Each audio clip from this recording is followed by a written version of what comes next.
Hi friends, आज आपण atomic spectroscopy based on plasma source बघणार आहोत.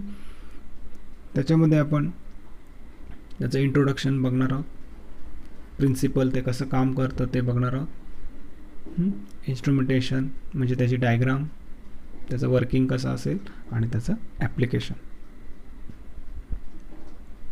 अशा आपण पॉईंटमध्ये त्याची चर्चा करणार आहोत.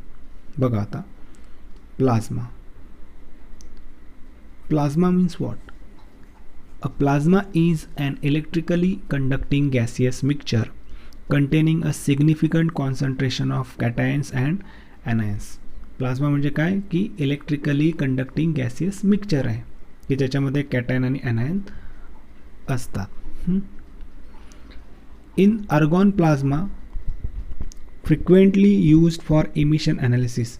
आता आपण ही जी स्पेक्ट्रोस्कोपी पाहणार आहोत, ॲटॉमिक स्पेक्ट्रोस्कोपी, याच्यामध्ये जी प्लाझ्मावर बेस्ड आहे त्याच्यामध्ये मोस्टली आर्गॉन प्लाझ्मा वापरला जातो की ज्याच्यामध्ये आर्गॉन आयन्स असतात आणि त्याच्यापासून जनरेट होणारे इलेक्ट्रॉन्स प्रेझेंट असतात आणि तेच मोस्टली कंडक्टिंग स्पेसिस असतात. argon ions and electrons, and cations also we found in that in a very small amount. बघा आता, argon ions once formed in a plasma can absorb sufficient power from external source to maintain the temperature at level where further ionization sustain. बघा, एकदा की plasma form झाला आर्गॉनचा की नंतर external power supply दिल्यानंतर त्याचं टेम्परेचर आपण रिमेन्स सेम ठेवू शकतो आणि त्याच्यामध्ये आपले जे फर्दर ॲनालिसिस आहे, कंटिन्युअस ॲनालिसिस आहे, ते आपण करू शकतो. ठीक आहे, हा त्याचा ॲडव्हान्टेज आहे. आता अशा प्रकारचे प्लाझ्माचे 3 टाईप आहेत. एक inductive couple plasma, 2 direct current plasma and 3 microwave induced plasma. आता ह्या 3 टाईपपैकी 2 मोस्टली यूज केले जातात, ICP and DCP. Microwave induce couple plasma MIP mostly use केला जात नाही आणि आपल्या सिलेबसमध्ये सुद्धा ह्याचं काही नाही आहे. 2च आपल्याला डिस्कस करायचे आहेत. ठीक आहे, आता आपण बघूया inductively couple plasma source. Diagram बघा सगळ्यांनी. बघा त्या डायग्राममध्ये काय. This diagram shows ICP source called torch.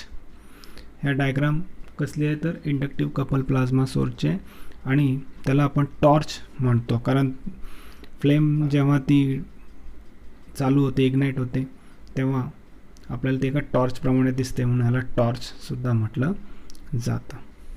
बघा आता ह्या डायग्राममध्ये. आता हे जे प्लाझ्मा सोर्स आहे हा, it consist of 3 concentric quartz tube. 3 त्याच्यामध्ये ट्यूब्स आहेत. बघा, एक आउटर ट्यूब आहे, दुसरी एक ट्यूब आहे आणि एक मिडलला ज्याच्यातून ॲरो वरच्या दिशेने चालले ती एक ट्यूब आहे. असे 3 त्याच्यामध्ये कॉन्सेंट्रिक ट्यूब्स आहेत. विच फ्लोज आर्गॉन गॅस, की ज्याच्यामधून आर्गॉन गॅस पास होतो. 3 ट्यूबमधून काय होतो, आर्गॉन गॅस पास होतो. नीट जर बघितलं तर एक आहे tangential argon plasma support flow, एक सपोर्ट म्हणून पाठवलेला आहे जो असा गोलाकार दिशेने चाललेला आहे वरती, जर तुम्ही डायग्राममध्ये बघितलं तर. नंतर एक सॅम्पल अँड आर्गॉन वेपर्स, असं एक आर्गॉन गॅसचा फ्लो त्याच्यातून होत असतो. ठीक आहे, बघा आता. The total rate of argon consumption is 5 to 20 litre per minute.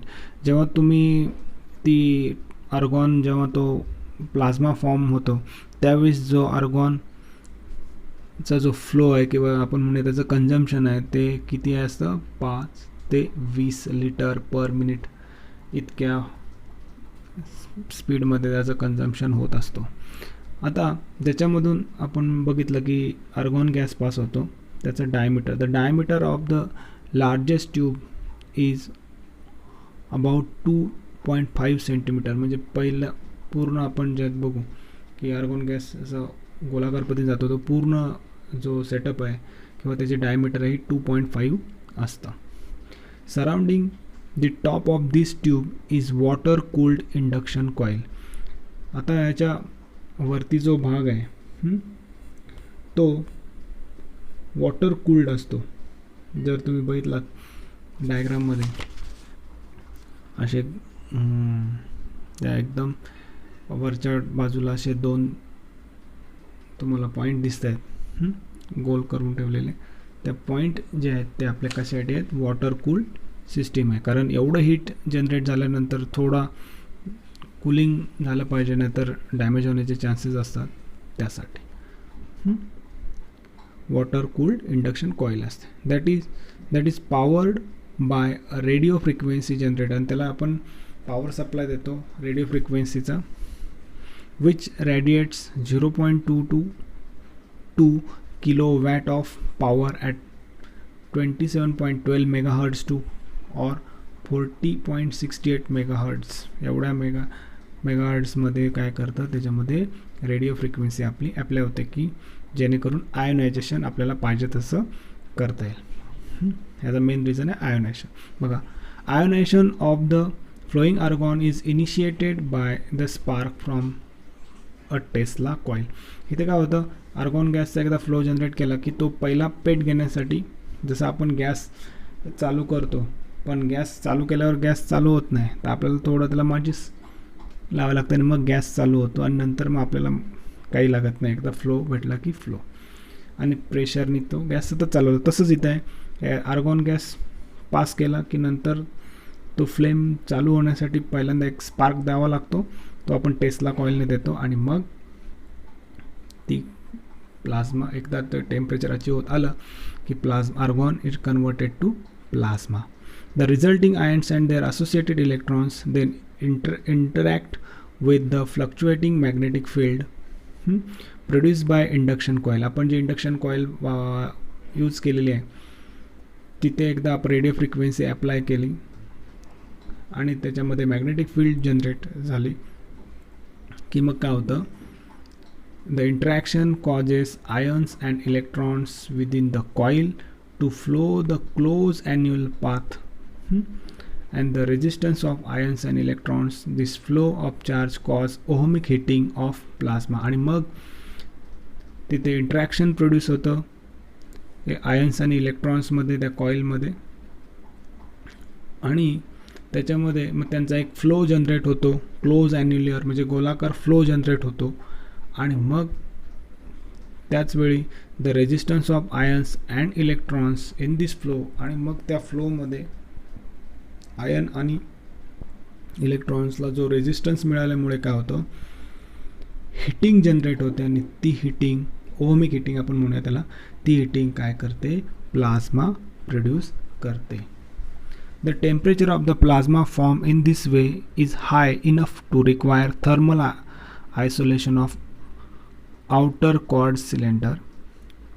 This isolation is achieved by flowing argon tangentially around the walls of the tube as indicated by arrows, and the tangential flow cools the inside walls of the center tube and centers the plasma radially. आता बघा याच्यामध्ये काय की याच्यामध्ये दोन flow आहेत, एक sample aerosol flow आहे, त्याच्यामुळे फ्लेम काय होते, एक आपल्याला सरळ पेटलेली राहते, म्हणजे एका परपेंडिक्युलर आपण म्हणूया त्याला राहते.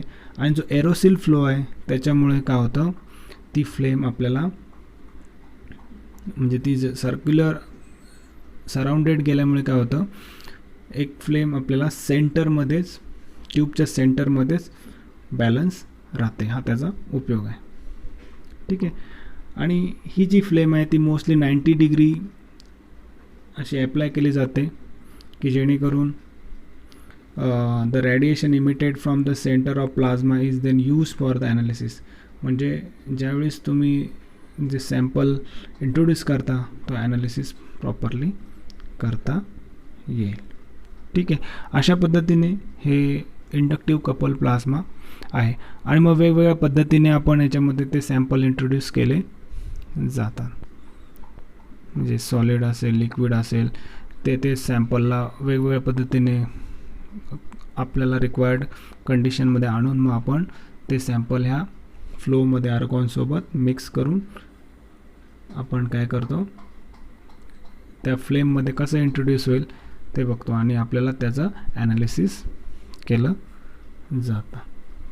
ठीक आहे. अशा पद्धतीने आपला इंडक्टिव्ह कपल प्लाझ्मा सोर्स इथे आपण स्टॉप करूया.